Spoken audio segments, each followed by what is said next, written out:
ગઈકાલે માલ પ્રેઝન્ટેશનની ચર્ચા થઈ. Code prolapse.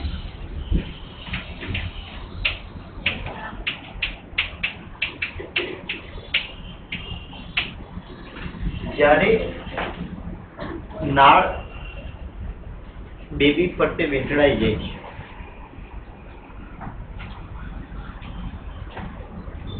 અને ડિલિવરી થઈ રહી હોય ત્યારે તેના પર પ્રેશર આવે, દબાય.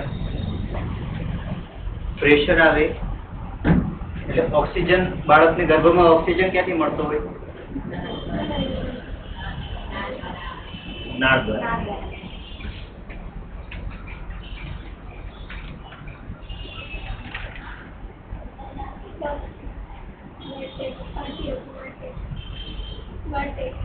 બાકી છે ને? બાકી છે. વિડીયો વખતે જોઈશું. મારા ધ્યાનમાં છે.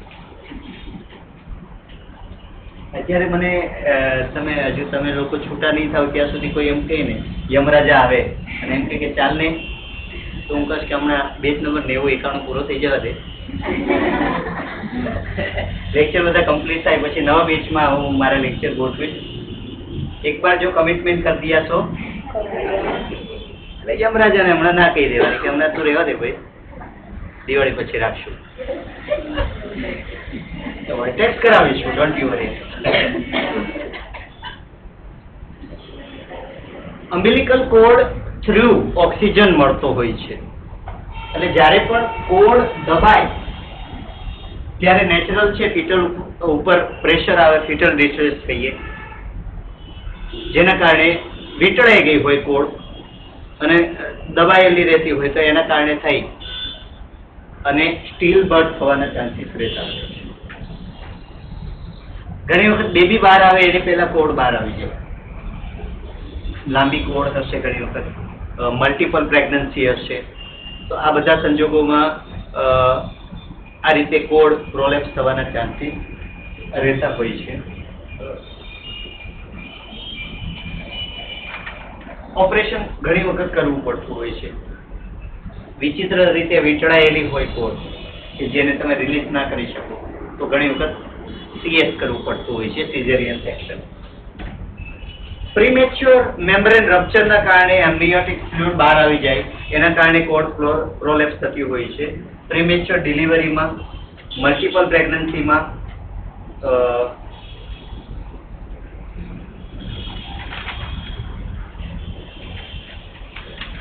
હાઇપર, કઈ ટર્મિનોલોજી વાપરી હતી આપણે?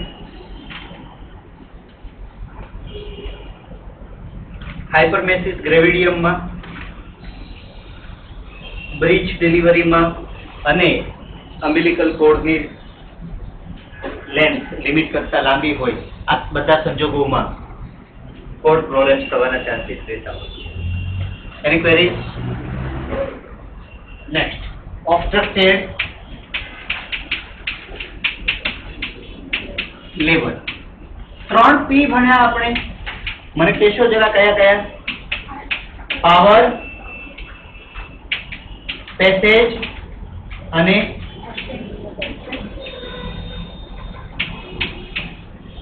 પેસેજ. પેસેજ એટલે માર્ગ, રસ્તો. જ્યારે સ્ત્રીનું પેલ્વિસ યોગ્ય શેપમાં નહીં હોય ત્યારે ઓબ્સ્ટ્રક્ટિવ લેબર કહીએ. ઓબ્સ્ટ્રક્શન એટલે અટકાવવું અને લેબર એટલે ડિલિવરીની આખી પ્રોસેસ. ક્યારે અટવાય? જ્યારે પેસેજ બરાબર ના હોય ત્યારે. 2 પ્રકારના કારણો હોઈ શકે છે. મેટરનલ રીઝન કયા કયા? એક તો પેલ્વિક્સ કોન્ટ્રાક્ટેડ હોય, મેલ પેલ્વિસ હોય, સંકોચાયેલો હોય, બેબી બહાર નીકળી શકે એવી સ્થિતિ ના હોય. આના ડિસ્કશન અગાઉ કરેલી છે આપણે. ઘણી ઓછી હાઇટની દીકરી હશે, ઘણી ઓછી હાઇટ વાળા બેન હશે જે પ્રેગ્નન્સી રહેશે તો એનું પેલ્વિસ નોર્મલ શેપમાં કદાચ ના હોય. અને પેલ્વિક ટ્યુમરના કારણે પણ ઘણી વખત લેબર અટવાતું હોય છે. પેલ્વિસની અંદર કોઈ જગ્યાએ ગાંઠ હોય તો તરત જ ડાયગ્નોસ થયું હોય અને ડોક્ટર એને પ્રોપરલી મેનેજ કરતા જ હોય છે. આ બધા સંજોગોમાં શું કરી શકાય? સીઝર કરી અને બેબીને ઉપરથી લેવાનું રહેતું હોય છે. Fetal, maternal and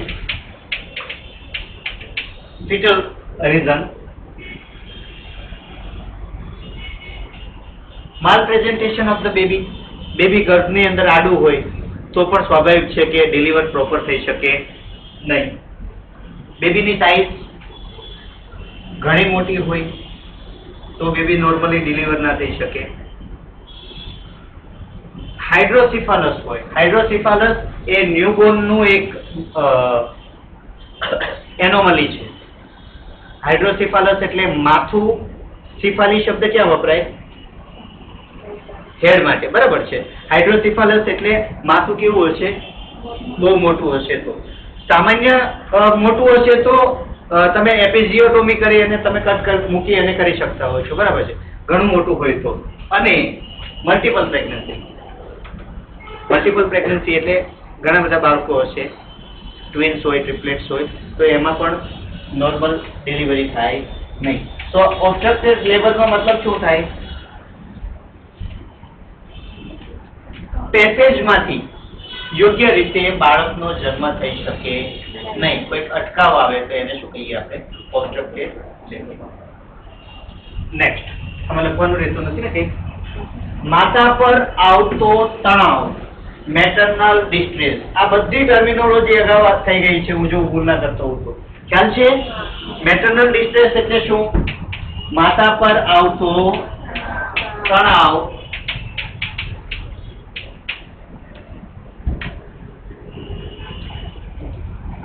maternal distress છે એવું ક્યારે કહી શકાય? એક, જો પલ્સ વધી અને 90 થી ઉપર જતી રહી. અહીંયા 90 થી ઉપર લખી છે અને તમે મોડિફાઈ કરી અને 100 થી ઉપર કરી દો. It should be ટેકિકાર્ડિયા. 90 થી ઉપર હોય ત્યારે આપણે ઘણી વખત મેટરનલ ડિસ્ટ્રેસમાં કન્સિડર કરતા હોઈએ છીએ, પણ ટેકનિકલી કેટલી થવી જોઈએ? 100 થી ઉપર. ટેકિકાર્ડિયા હોય, ટેમ્પરેચર વધી અને 99 ની ઉપર જતું રહે, એન્ઝાઇટી આવે, બેચેની થાય, ચામડી કેવી થાય? ઠંડી પડી જાય. તમે કહેશો કે ટેમ્પરેચર 100 ની ઉપર અને ચામડી ઠંડી પડી જાય, બે વચ્ચેનો ડિફરન્સ શું? કનેક્શન. આ કન્ડિશન અથવા આ કન્ડિશન બેવમાં ગણતરીમાં લેવાનું, બરાબર? કાં તો ચામડી ઠંડી થઈ જાય તો પણ, અથવા તો ફીવર હોય તો પણ, ખાવાનું બંધ કરતી મદદ, વોમિટિંગ થાય, ડિહાઇડ્રેશન થાય, તો એવું માનીને ચાલવાનું કે મેટરનલ ડિસ્ટ્રેસ છે. ઓપરેશન કરીને બેબીને ઉપરથી લઈ લેવામાં આવતું હોય છે, મેટરનલ ડિસ્ટ્રેસ આવતું હોય વધારે છે. મેનેજ કરવા માટે તમે ફ્લુઇડથી મેનેજ કરી શકો, બોટલ ચડાવી શકો, પેશન્ટને તમે થોડું કામ કરી શકો, શાંત રાખી શકો. જો બીજી કોઈ એબનોર્મલ વધારે કન્ડિશન નહીં હોય, ખાલી એન્ઝાઇટી, કારણ કે સાયકોલોજીકલ એન્ઝાઇટી પણ હોય ઘણી વખત ડિલિવરી માટે, એટલે સાયકોલોજીકલ એન્ઝાઇટીને તમે મેટરનલ ડિસ્ટ્રેસમાં ખપાવી અને ઓપરેશનમાં લઈ શકો નહીં, અને લેવું જોઈએ નહીં. સમજાય છે? હા કે ના? એટલું બોરિંગ થઈ ગયું છે ખબર નહીં ઇન્ટરનલ પછીનું મિડવાઇફરી. ચાલશે? મને ખ્યાલ છે ત્યાં સુધી આ બધી બાબતો એવી છે કે અગાઉ ચર્ચા થઈ ગઈ છે. જયારે નવી હતી ત્યારે થોડી એક ક્યુરિયોસિટી હોય, અત્યારે તો તમને હા હવે આવડે, ચલાવો ને. અને ફેસે તમારા બધાને એવા જ દેખાય છે. હા, નવરાત્રી છે તો પણ તમારી નવરાત્રીના કારણે મારો કોન્ફિડન્સ હલી જાય એનું શું કરું? મને એમ થાય કે હું ઓચિંતાનું ભણાવવાનું બંધ થઈ ગયું મારું.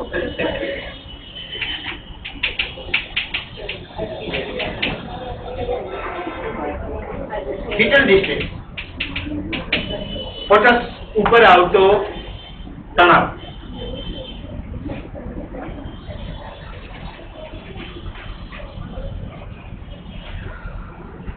પલ્સ, ફીટલ હાર્ટ, FHS લખ્યું છે, બરાબર? અથવા FHR, જે શબ્દ વાપરો એ.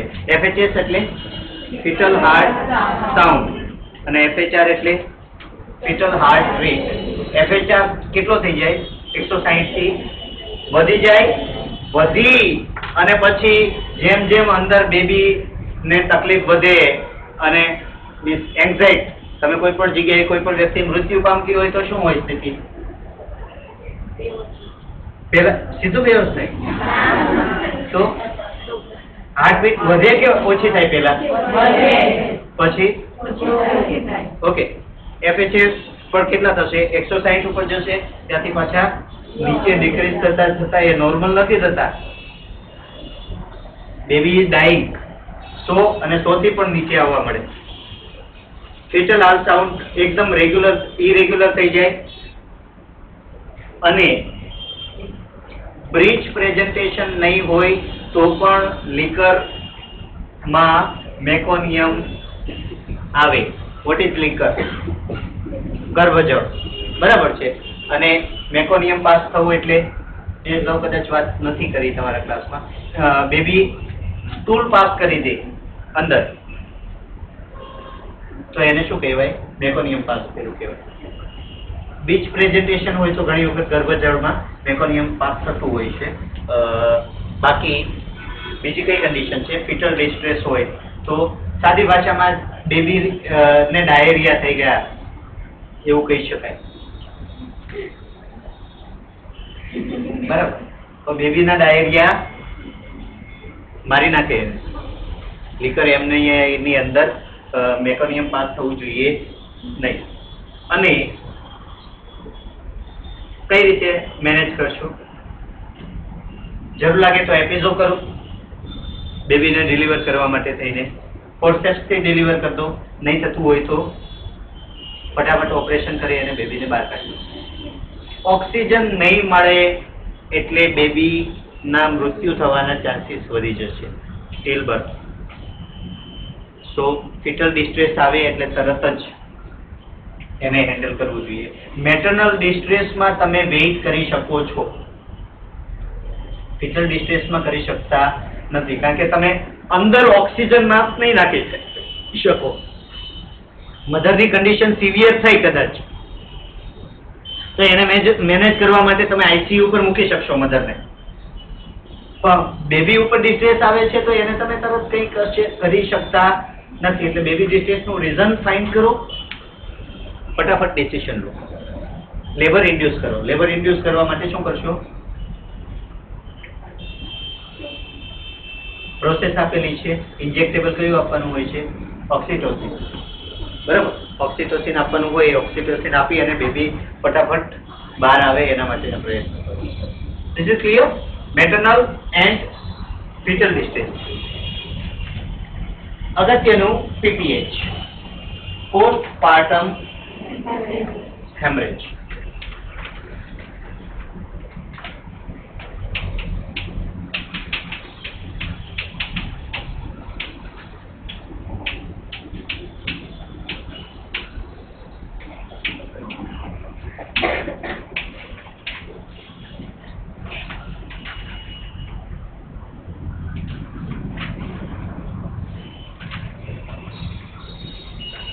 બેબીના બર્થ પછી વજાઇનલ બ્લીડિંગ ચાલુ થાય તો એને શું કહીએ આપણે?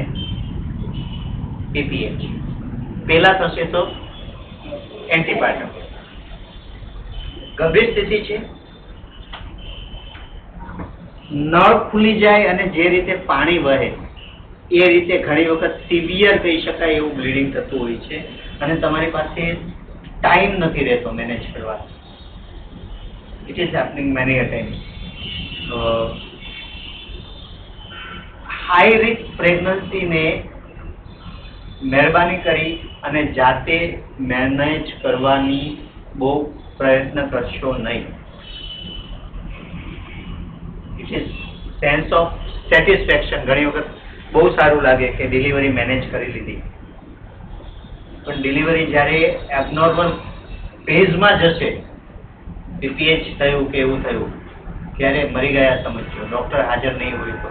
ડોક્ટર હાજર હશે તો તમારો વાળ વાંકો નથી થવાનો, અને યુ આર નોટ રિસ્પોન્સિબલ. સમજાય છે? એટલે જાતે ડિલિવરી કન્ડક્ટ કરતી વખતે ધ્યાન રાખવાનું એ રહે કે કોઈ એબનોર્મલ કન્ડિશન ઊભી થશે ત્યારે તમને બચાવવા માટે કોણ આવશે.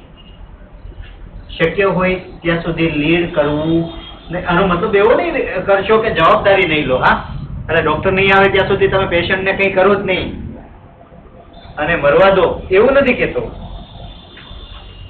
પણ સંભાળીને કામ કરજો જ્યારે કામ કરો ત્યારે. બે પ્રકારના પીપીએચ હોય છે. અચ્છા, ડેફિનેશન પૂરી નથી થઈ. પ્લેસેન્ટા પછી 6 અઠવાડિયામાં, પ્લેસેન્ટાના બર્થ થયા પછી 6 અઠવાડિયાના સમયમાં ગમે ત્યારે બ્લીડિંગ થાય અને બ્લડ લોસ થાય એને શું કહેવામાં આવે છે? પીપીએચ. જો 24 કલાકમાં બ્લીડિંગ થાય તો એને પ્રાઇમરી કહેવાય અને 24 કલાક પછી થાય તો એને શું કહેવાય? સેકન્ડરી. ડિલિવરી થયાના 24 કલાક જોજો હંમેશા હેમરેજના બે પ્રકાર હોય છે, પ્રાઇમરી હેમરેજ અને મને કંઈક વાગ્યું અહીંયા, કટ થયો અને બ્લડ નીકળે તો એને પ્રાઇમરી હેમરેજ કહેવાય કે સેકન્ડરી કહેવાય? સેકન્ડરી કહેવાય. અચ્છા, કટ થયો છે, મેં થોડું સાફ સફાઈ એમ જ કરી નાખી, પછી ત્યાં પસ ભેગું થયું, પાક્યું. પસ ભેગું થયા પછી 3 કે 4 દિવસ પછી ફૂટે છે, પસ નીકળ્યું, પછી ફરી વખત એની અંદરથી પાછું બ્લડ નીકળ્યું. પ્રાઇમરી કે સેકન્ડરી? સેકન્ડરી. પ્રાઇમરી એટલે સીધું અને સેકન્ડરી એટલે કોઈ એક રોગની અસરના ભાગરૂપે ફરી વખત થાય એને શું કહેવાય? સેકન્ડરી. તમે ઘણી બધી વખત એવું જોયું હશે બહેનો કે કોઈ દાજી જાય તો તરત મરી નથી જતું, બરાબર?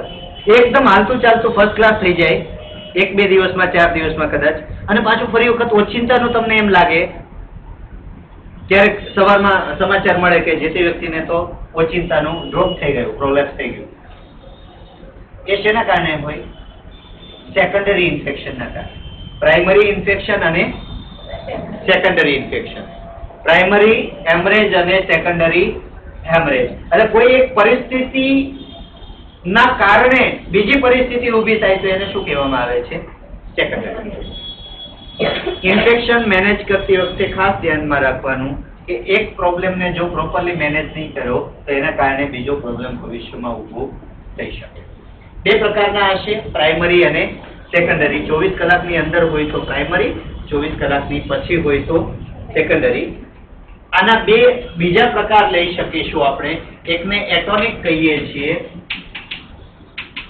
અને એકને ટ્રોમેટિક કહીએ છીએ.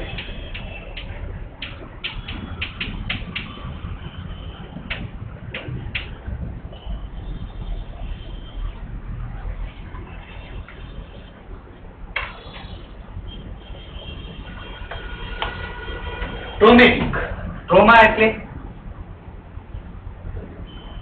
આઘાત લાગવો. ટ્રોમા શબ્દ આવ્યો છે કશે કે નથી વાપર્યો હજુ સુધી આપણે? ટ્રોમા વોર્ડ હોય હંમેશા, અથવા ટ્રોમા ડિપાર્ટમેન્ટ. કેઝ્યુઆલિટીમાં શું આવે? ધક્કો લાગવો. ગુજરાતી કરી દઉં ટ્રોમાનો. ટ્રોમાનો મતલબ શું થાય? નુકસાન થાય એ હદે ઘસારો લાગવો અથવા ધક્કો લાગવો. ફિઝિકલ હોય તો વાગ છે અને મેન્ટલ હશે તો માનસિક ધક્કો લાગ્યો એવું કહીએ. એટલે ફિઝિકલ ટ્રોમા અને mental trauma. Physical trauma accident થયું, એક્સિડન્ટના કારણે થઈ અને જે કન્ડિશન ઊભી થઈ, વાગ્યું જે કંઈ પણ હોય એને શું કહીએ આપણે? ટ્રોમા. ઓચિંતાનો વ્યક્તિ સદમામાં જતો રહ્યો, કોઈક એવા ન્યૂઝ સાંભળ્યા કે જે ન્યૂઝ એક્સપેક્ટેડ નહોતા, તો કયો ટ્રોમા આવશે? મેન્ટલ. બરાબર. ટ્રોમેટિક હેમરેજ કોને કહીએ? બેબીનો બર્થ થતી વખતે વોલ રપ્ચર થઈ, ઘસાય અને બ્લીડિંગ થાય તો એને શું કહેવામાં આવે છે? પીપીએચ. કયું? ટ્રોમેટિક. મેનેજ કરવું કેવું હશે? એટલું બધું ટફ હશે નહીં. અને પેલું કયું છે? એટોનિક. એટોનિક એટલે પ્લેસેન્ટા પ્રેવિયા હોય, અંદર પ્લેસેન્ટાના ટુકડા રહી ગયેલા હોય,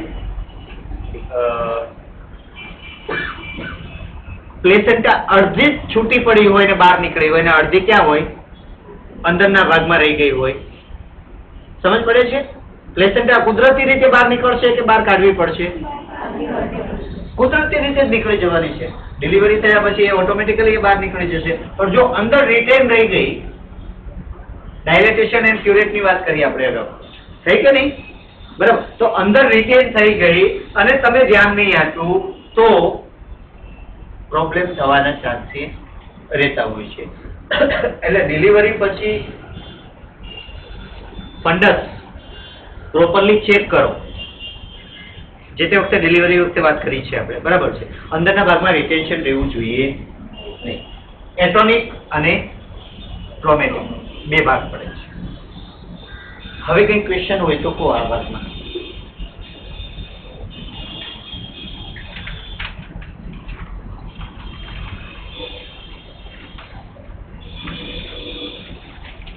પ્યુર્પેરિયલ પાયરેક્સિયા. પાયરેક્સિયા એટલે શું?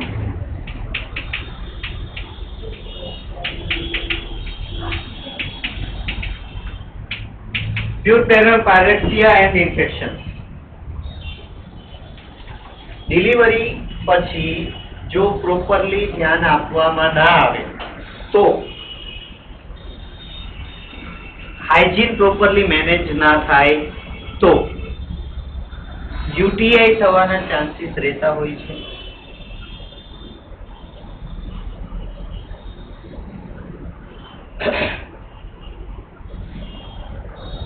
મેં અગાઉ પણ જાણ કરી એમ વજાઇનલ ઓરિફિસ અને યુરેથ્રલ ઓરિફિસ, પેશાબનું છિદ્ર અને વજાઇનાનું છિદ્ર બેઉ બાજુમાં છે. એટ ધ સેમ ટાઈમ રેક્ટમની સાથે પણ ઇન્ફેક્શન લાગવાના ચાન્સીસ રહેતા હોય છે. એનસ, વજાઇના અને યુરેથ્રા ત્રણેય લાઇનમાં જ હોય છે. એટલે મળનું ઇન્ફેક્શન ક્યાં લાગી શકે? યુરિનરી ટ્રેકને લાગી શકે. મળમાં બેક્ટેરિયા હશે, નેચરલ વસ્તુ છે. એ સિવાય ડિલિવરી પછી તમે કટ મૂક્યો હશે, ડિલિવરી વખતે મે બી કદાચ એપિઝિયોટોમી કરી હોય, તો આ બધા સંજોગોમાં જે તે ભાગ કોન્ટામિનેટ થવાના ચાન્સીસ રહેતા હોય છે. જો કોન્ટામિનેશન થયું તો ઇન્ફેક્શન લાગશે, ઇન્ફેક્શન લાગશે તો તાવ આવશે, બરાબર છે. એને શું કહેવામાં આવે છે? પ્યુર્પેરલ પાયરેક્સિયા. ઇન્ફેક્શન જો વધી ગયું તો એ પીપીએચ કરી શકે છે, પોસ્ટપાર્ટમ હેમરેજ થઈ શકે છે. જો ઓચિંતાનો તાવ આવે અને ધ્રુજારી ભરાય તો પ્યુર્પેરલ પાયરેક્સિયા છે એવું માનીને ચાલવું જોઈએ.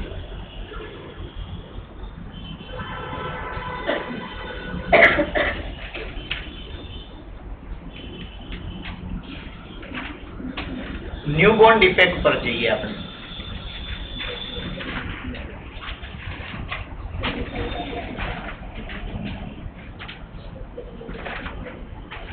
નેક્સ્ટ રિવિઝનમાં હું એવું વિચારું છું કે આ બધી એબનોર્મલ કન્ડિશન છે એને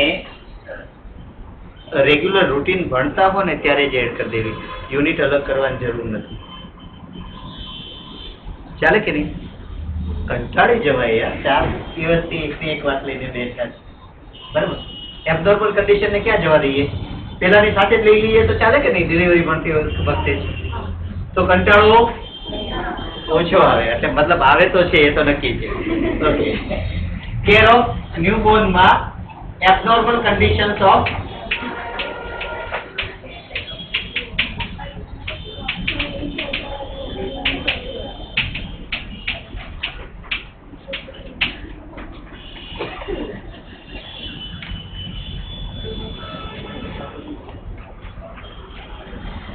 મને 2 મિનિટ આપ, તમે પણ 2 મિનિટ લઈ લો.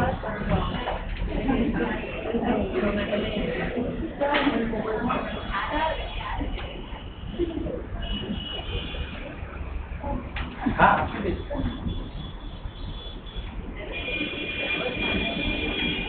તમે પીવાનું કહેતા હતા.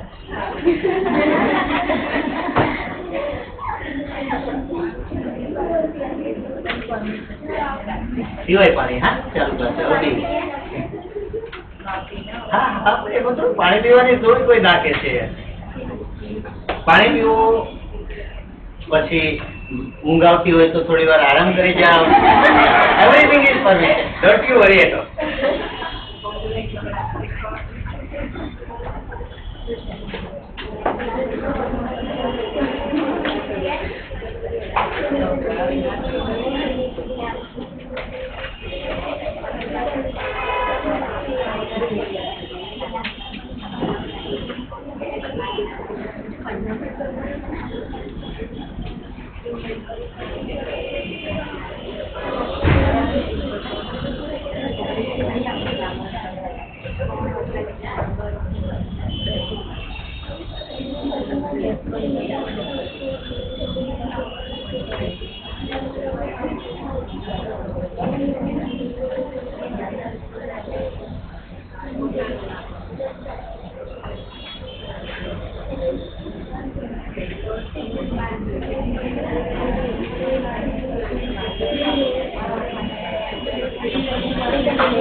Baby related abnormal conditions, asphyxia of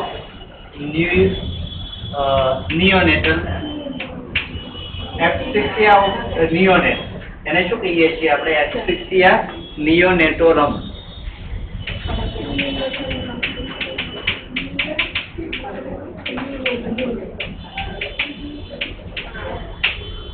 એસ્ફિક્સિયા એટલે શું? શ્વાસ લેવામાં તકલીફ પડે. બાળક જન્મે પછી મોટા ભાગે 1 મિનિટમાં એમનું સર્ક્યુલેશન ચાલુ થઈ જતું હોય છે, લંગ્સ ખુલી જતા હોય છે.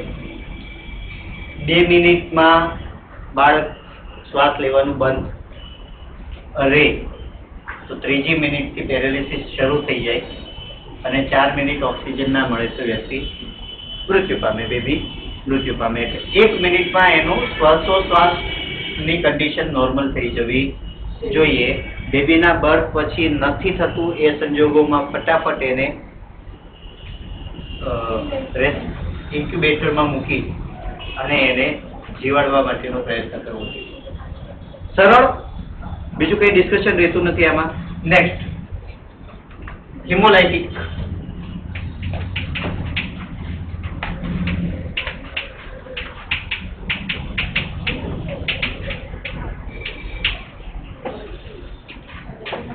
હિમોલાઇટિક ડિસીઝ.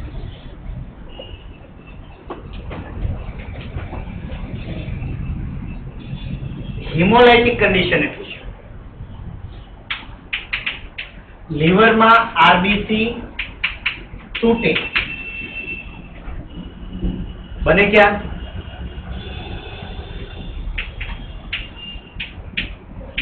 બોન મેરોમાં આરબીસી બને. બોન મેરોમાં આરબીસી બને અને ક્યાં તૂટે? લીવરમાં. હવે કોઈ સંજોગોમાં આ લીવર ઓવર એક્ટિવ થઈ અને આરબીસી ને વધારે તોડવાનું શરૂ કરી દે, આ કન્ડિશનને શું કહીએ આપણે? હિમોલાઇટિક ડિસીઝ. લીવર ની અંદર આરબીસી જે તૂટે છે એનું પ્રમાણ વધે તો એના કારણે એક પદાર્થ છૂટો પડે છે આરબીસી ના તૂટવાના કારણે એને કહીએ છીએ આપણે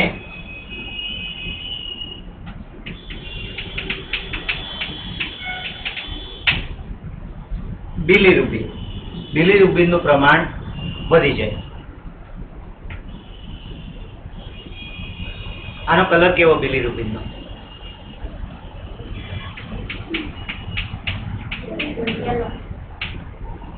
બિલીરુબિન નું પ્રમાણ વધે છે એ સંજોગોમાં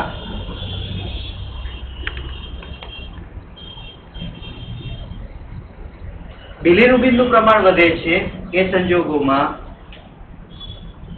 નોર્મલ કન્ડિશનમાં બિલીરુબિન છૂટું પડે ખરું? તમારા અને મારા શરીરમાંથી બિલીરુબિન છૂટું પડતું હશે અત્યારે? હા કે ના? હા. આરબીસી નથી તૂટતા આપણા શરીરમાં, કન્ટિન્યુઅસ બને છે, કન્ટિન્યુઅસ તૂટે છે, ત્યારે બનવાના છે.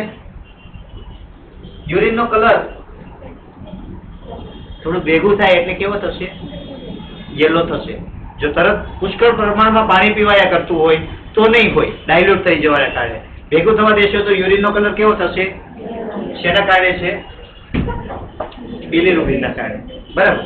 હવે આનું પ્રમાણ ઘણું બધું વધી ગયું એટલે યુરિન નો કલર કેવો? યેલો. સ્કિન નો કલર યેલો. મેમ્બ્રેન, આઈની membrane yellow. Nail jaundice. This condition is known as jaundice. અને બેબી માટે જોન્ડિસ થવાની શક્યતા ઘણી વધારે હોય. એને નિયોનેટલ જોન્ડિસ કહીએ છીએ આપણે. મોટા ભાગના કેસમાં એવું થતું હોય છે કે સર્ક્યુલેશન કોનું હોય?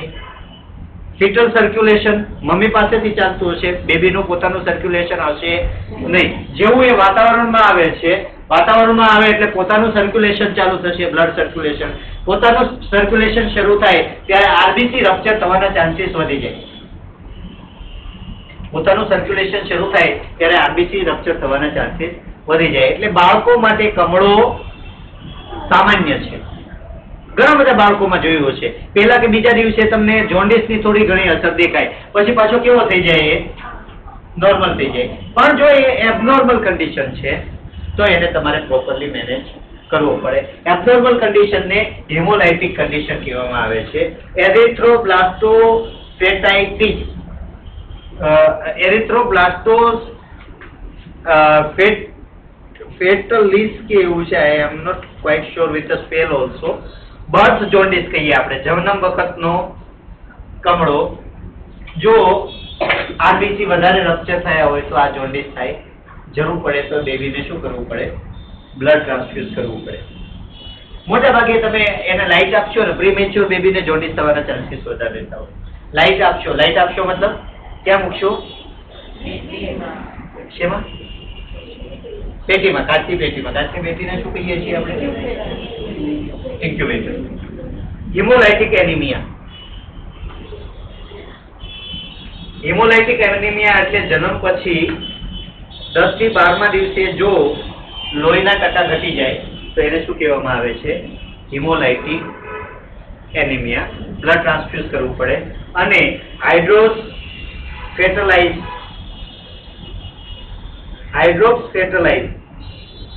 ગંભીર કન્ડિશન છે. આમાં બેબીના આરબીસી નાશ પામ્યા કરે છે અને જો બેબી જીવતું જન્મે તો પણ એનો ડેથ થઈ જાય છે. આ કન્ડિશનની અંદર આરબીસી તૂટવાનું શરૂ રહે છે. લીવર બરાબર કામ જ ના કરે તો નવા આરબીસી સર્વાઈવ કરી શકે નહીં. આ સંજોગોમાં બેબી જીવી શકતું નથી. તમે ટ્રાન્સફ્યુઝન કરીને નવા આરબીસી કેટલો ટાઈમ આપો? તમે લાઈફ ટાઈમ તો આપી શકો નહીં. ઓકે, આ 3 કન્ડિશન. ધેન આ ઉપરાંત ચેપ લાગવાના કારણે બાઇલ ડક્ટમાં ખામી સર્જાય. બાઇલ ડક્ટ ક્યાં આવેલી હોય? બાઇલરી સિસ્ટમ આવી કશે? બાકી છે. ડાયજેસ્ટિવ સિસ્ટમ શરૂ થઈ ગયું કે બાકી? બાઇલરી સિસ્ટમ એટલે લીવરમાંથી બાઇલ જ્યુસ છૂટું પડે, પિત્ત રસ કહીએ. એમાં કોઈ જગ્યાએ ખામી સર્જાય તો લીવર ઉપર અસર આવે, એના કારણે પણ અસર થતી હોય છે. નાનું બેબી દારૂ પીતું નથી એટલે લીવર ઉપર આલ્કોહોલની અસર આવતી નથી. બાકી એડલ્ટમાં મોટા ભાગે જોન્ડિસનું કારણ શું હોય? આલ્કોહોલ હોય. જો રેગ્યુલર જોન્ડિસ થયા કરતો હોય તો મોટા ભાગે એનું કારણ શું હોય? આલ્કોહોલ હોય છે. એ સિવાય જો હિપેટાઇટિસ ટાઈપ A છે એની અંદર મોટા ભાગે દૂષિત પાણી પીવાયેલું હોય તો જોન્ડિસ થતો હોય છે. જોન્ડિસ અને typhoid. Research factor incompatibility RH incompatibility. Research factor એટલે કોણ? બ્લડ ગ્રુપનું એક એવું એન્ટીજન જે બ્લડ ગ્રુપને પ્લસ અથવા તો માઇનસ કરે છે. ભણી લીધું છે તમે RH ફેક્ટર. પોઝિટિવ હાજર હશે તો પોઝિટિવ, ગેરહાજર હશે તો નેગેટિવ. હવે માતા અને પિતા એ બેઉ તરફથી નક્કી થાય છે બાળકનું રિસર્ચ ફેક્ટર. એટલે એવું બની શકે કે હું O પોઝિટિવ છું, મારા વાઈફ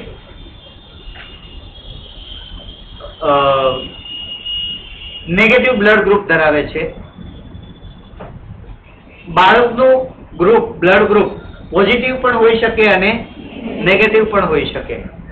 પિતા નેગેટિવ છે, મધર પોઝિટિવ છે, બેબીનું બ્લડ ગ્રુપ પોઝિટિવ પણ હોઈ શકે અને અચ્છા હવે મધરનું પોઝિટિવ છે અને બેબીનું નેગેટિવ છે તો શું થશે? કઈ નહીં થાય. It is going to be very easy. કારણ કે મધર અને બેબી ના સર્ક્યુલેશનમાં કઈ વાંધો નહીં આવે. ખાલી પોષક ઘટકોનું વહન થાય છે. બ્લડ નથી જતું. બેબીનું બ્લડ તો અલગ જ બને છે અને મધરનું પણ અલગ છે. પાસ શું થાય છે? પોષક ઘટકો કચરો પાછો આવે છે. પણ આ જો બેબીનું અને મધરનું એકબીજા સાથે વિરુદ્ધ બ્લડ ગ્રુપ હોય તો મધરના બોડીમાં એન્ટીબોડી બને. મધરના બ્લડ ગ્રુપમાં એન્ટીબોડી બને જે આનો વિરોધ કરે. નેગેટિવ. એટલે કાં મધર પોઝિટિવ હોય ને બેબી નેગેટિવ હોય, અથવા તો મધર નેગેટિવ હોય અને બેબી પોઝિટિવ હોય, તો અહીંયા મધરના બોડીમાં એન્ટીબોડી બને. એટલે પહેલી ડિલિવરીમાં વાંધો આવે નહીં.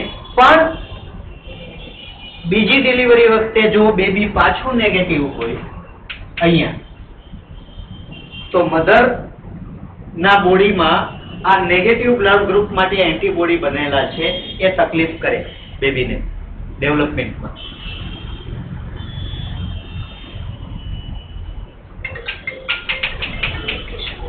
વિટામિન કે નું ઇન્જેક્શન આપવામાં આવે છે. ખ્યાલ છે? હોમવર્ક શા માટે આપવામાં આવે? હેલો,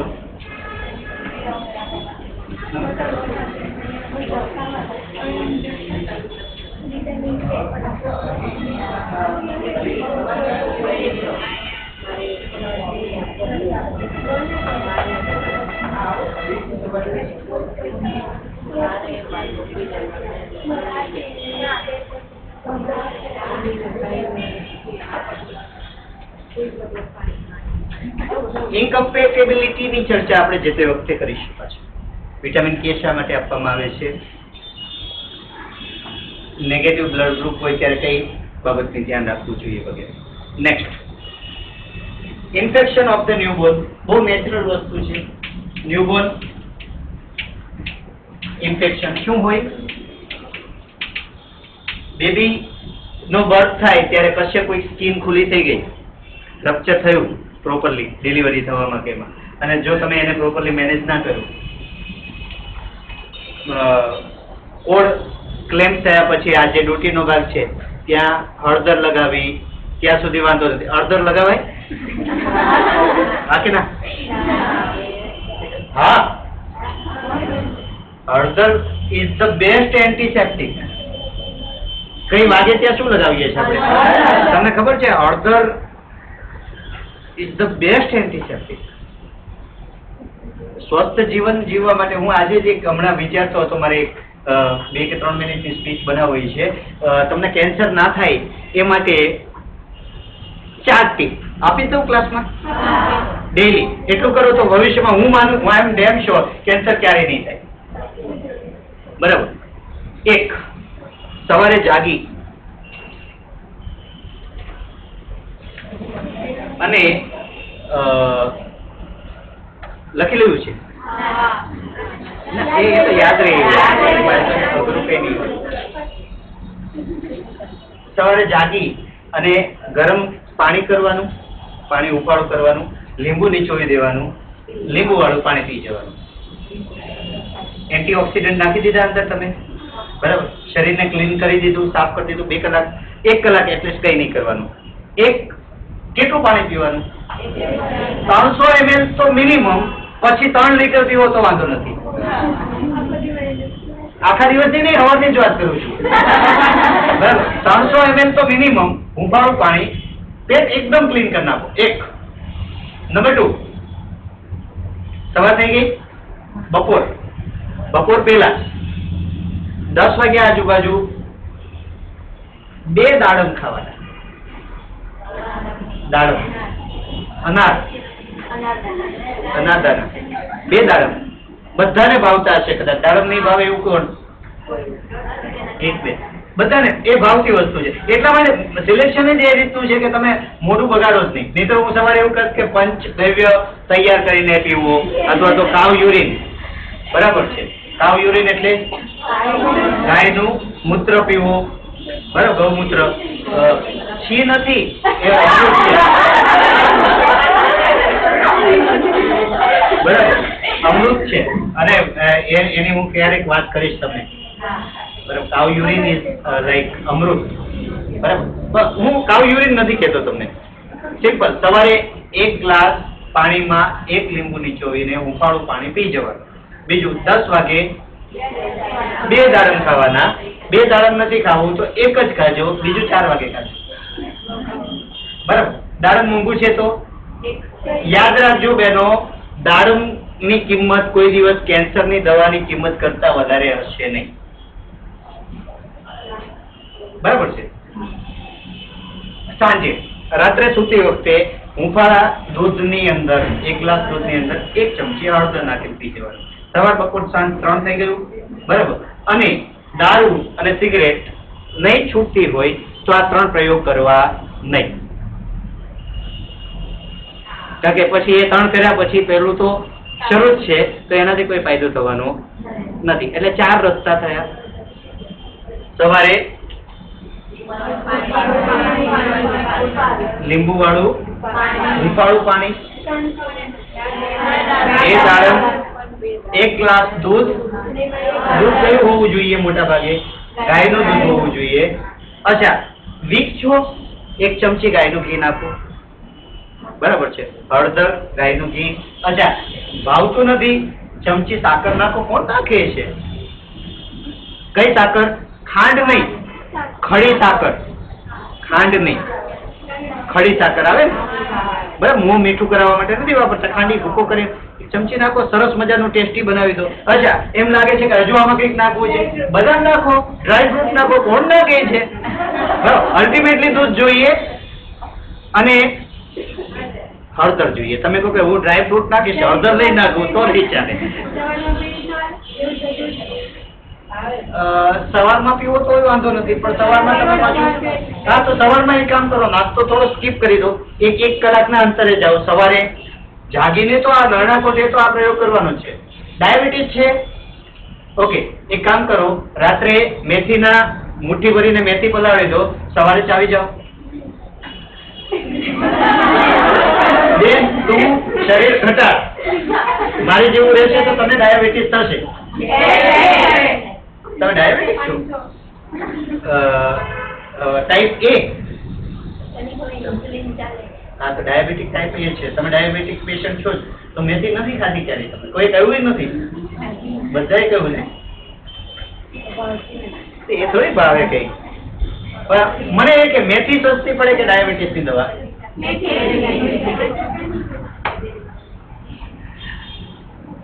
ટાઈમ થઈ ગયો. હું બીજા મુદ્દા પર જતો રહ્યો.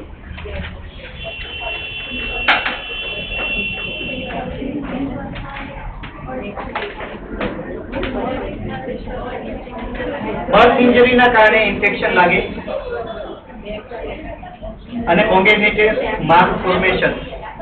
કોંગેનિટલ માલફોર્મેશન સમજી લેજો, પછી હું અહીંયા લેક્ચર કમ્પ્લીટ કરું. હાઇડ્રોસિફાલી, માથું કેવું હશે?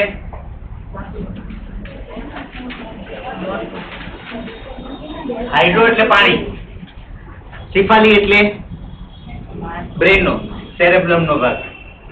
CSF નું પ્રમાણ વધારે હોય તો મગજમાં પાણી ભરાયેલું હોય, માથું કેવું થશે? મોટું થશે. આ બધા જે કોંગેનિટલ ડિઝીઝ છે, જન્મજાત ખામીઓ, એમાં બાળક જન્મ્યા પછી જીવે એમાં મજા નથી, મરી જાય એ સારું છે. ઓકે, મેનેજેબલ હોય છે અમુક કન્ડિશન, અમુક હોતી નથી. હાઇડ્રોસિફાલી એટલે માથું કેવું હશે? મોટું હશે, પાણી ભરાયેલું હશે. એનેન્સિફાલી,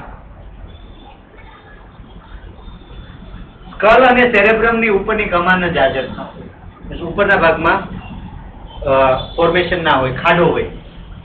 મેનિંગોસિલ અથવા એનેન્સિફાલોસેલ, એનેન્સિફાલોસિલ અથવા તો મેનિંગોસિલ. મેનિન્જીસ,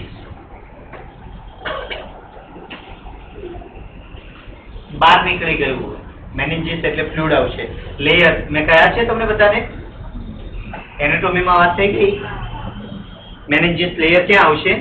બ્રેઇનમાં આવશે. એ સૂચરમાંથી બહાર નીકળી ગયું હોય, અંદરના ભાગમાંથી. બેબી સર્વાઈવ કરી શકતું નથી. સ્પાઇના બાયફીડા,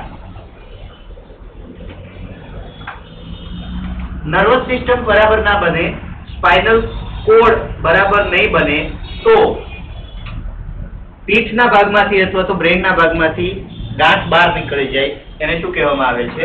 સ્પાઇના બાયફીડા. બેબીના બચવાના ચાન્સીસ નથી હોતા. એકોન્ડ્રોપ્લેશિયા, બોન બરાબર ડેવલપમેન્ટ ના થાય એટલા માટે થઈ અને હાથ અને પગ કેવા હોય? ટૂંકા હોય. નોર્મલ કરતા કેવા હોય? ટૂંકા હોય. બેબી સર્વાઈવ કરશે? હા, બચી જશે. હેરલિપ અથવા ક્લેપ પ્લેટ. ક્લેપ પેલેટ એટલે તાળું કપાયેલું હોય, ઓપરેશન થાય છે, અહીંયાથી કટ હોય અંદર સુધી, તાળવા સુધી. જોયા છે ને, ઘણા બધા લોકો જોયા છે તમે. ક્લેપ પેલેટ નું ઓપરેશન થઈ શકે. કપાયેલા હોઠ અથવા તાળવું, આ બંને સ્થિતિ અલગ અલગ અથવા તો એક સાથે હોઈ શકે. ઇન્પરફોરેટેડ એનસ. ઇન્પરફોરેટેડ એનસ એટલે મળદ્વાર બરાબર ના બન્યું હોય, એનસ બરાબર ના બન્યું હોય, એને શું કહેવામાં આવે છે? ઇન્પરફોરેટેડ એનસ. ઓપરેશન કરીને કોથળીને કેવી કરવી પડે? બહાર રાખવી પડે. Mongolian idiot. ઇડિયટ નો મતલબ શું થાય? મૂર્ખ. બરાબર. મોંગોલિયન ઇડિયટ નામની બીમારીમાં ડાઉન સિન્ડ્રોમ તરીકે આપણે એને ઓળખીએ છીએ. આની અંદર બાળક મંદ બુદ્ધિ હોય છે, એનો પ્રોપર મેન્ટલ ગ્રોથ થતો નથી, માથું નાનું હોય, પાછળનો ભાગ માથું નાનું હશે, પાછળનો ભાગ કેવો હશે? ચપટો હશે. આંખો ઊભી એટલે ત્રાસી હશે. ઇડિયટમાં આંખો ત્રાસી હશે, ઉપરનો હોઠ ટૂંકો હશે અને માથું ઓવરઓલ કેવું? મોઢાનો ભાગ કેવો હશે? નાનો હશે. અને માઇક્રોસેફાલિક ઇડિયટ માં બ્રેઇન અને માથું બેઉ કેવા હોય? નાના હોય છે. સર્વાઈવલ પોસિબલ હોય છે. આની સાથે એબનોર્મલ કન્ડિશનનું યુનિટ કમ્પ્લીટ કરીએ છીએ. નેક્સ્ટ સેશનની અંદર ઓપરેટિવ પ્રોસિજરની વાત કરી અને મિડવાઇફરી પૂરું કરીશું.